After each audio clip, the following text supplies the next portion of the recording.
Okay guys, I'm back. I had a few questions regarding my last video that talked about when really to use the right adhesive or what adhesive would be right for what time.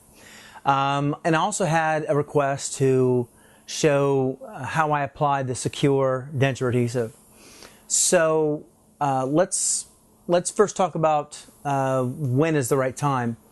I got on the internet and I found some graphics and modified them a little bit to where it would be, help tell the story a little bit.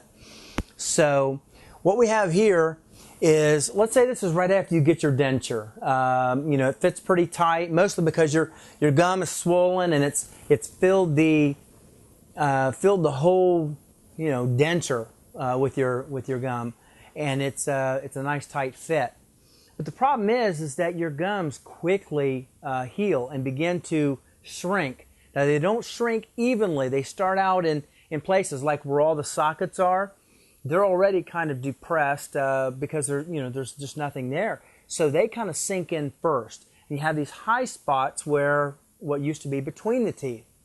So you kind of get this little bumpy effect going on, and your gums begin to shrink in the bottom, and but it's not all uniform.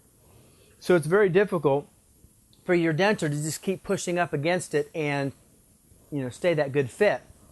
So what happens is, as your gum begins to shrink and heal, you have this space created. You can see it's a little bit more bigger here than it is here, and it kind of touches here and kind of touches here, but there's a gap right here, and there's a gap here. Maybe that's where a socket was. Well, those areas, without contact, the suction can't happen. So your denture is just not going to fit very well at all. So the problem is when you try and use the wrong adhesive, this is what happens. See the green line? That represents a thin layer of adhesive. Let's say that's the denture powder. As you can see, you might touch a little bit here, and you might touch here, and maybe down here, and a couple spots, and all through it'll be little bumps that reach up and touch the denture. But those are the only spots that are actually holding, because the powder is so such a fine layer that it's going to just lay up here and never touch gum.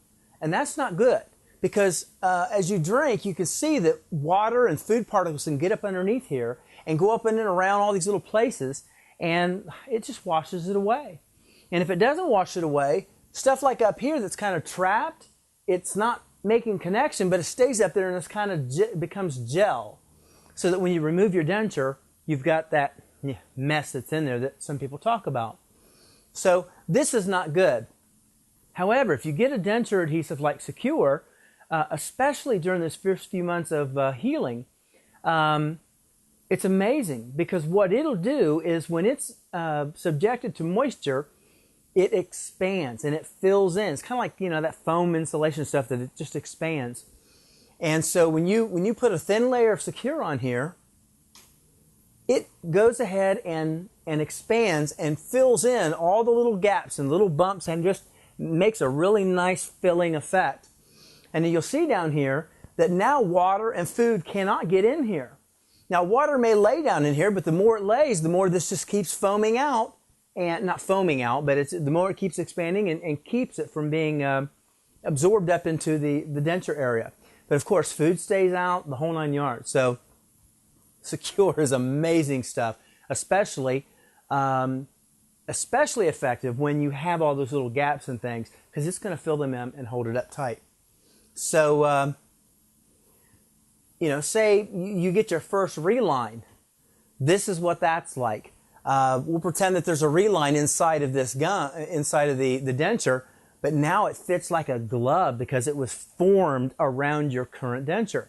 It's beautiful. You don't really need any kind of adhesive because it fits so well, and you have tremendous amount of suction and surface contact.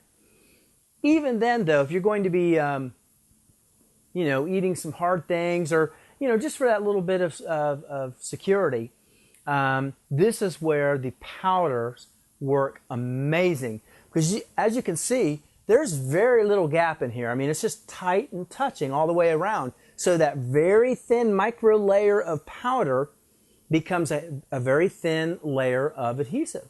And you have 100% contact that denture holds like you would not believe. It's really good stuff. So the previous video I did shows how to apply that. But what we're interested in now is getting that secure in there. So what I'm going to do is show you how I apply the secure, and hopefully that'll answer some of the questions that I've gotten. I appreciate all your views and your questions. I hope I'm helpful. Keep them coming. I'll do what I can. You have a good evening. All right, let's apply some secure to our denture. The first thing you'll want to do is get a paper towel and dry the denture completely. You might even let it air dry for a minute or two before applying. The reason is secure is waterproof, and if you try and apply it to a wet denture, it'll just slide around. What you'll do is apply 4 small dabs of adhesive to your denture, 1 on both sides, 1 small dab along the top of the palette, and the final one right in the very front. Now you'll want to spread this around to a thin layer. I take mine and first work towards the inside of the denture there, all the way up the sides. This is going to help make sure that you get a good seal all the way around to prevent liquid and food from getting down and into your denture. The important thing is that you get a thin layer all over the inside of the denture. And that's it. I like to take a drink of water just before inserting the denture. This gives secure just enough moisture to begin expanding to fill in very well.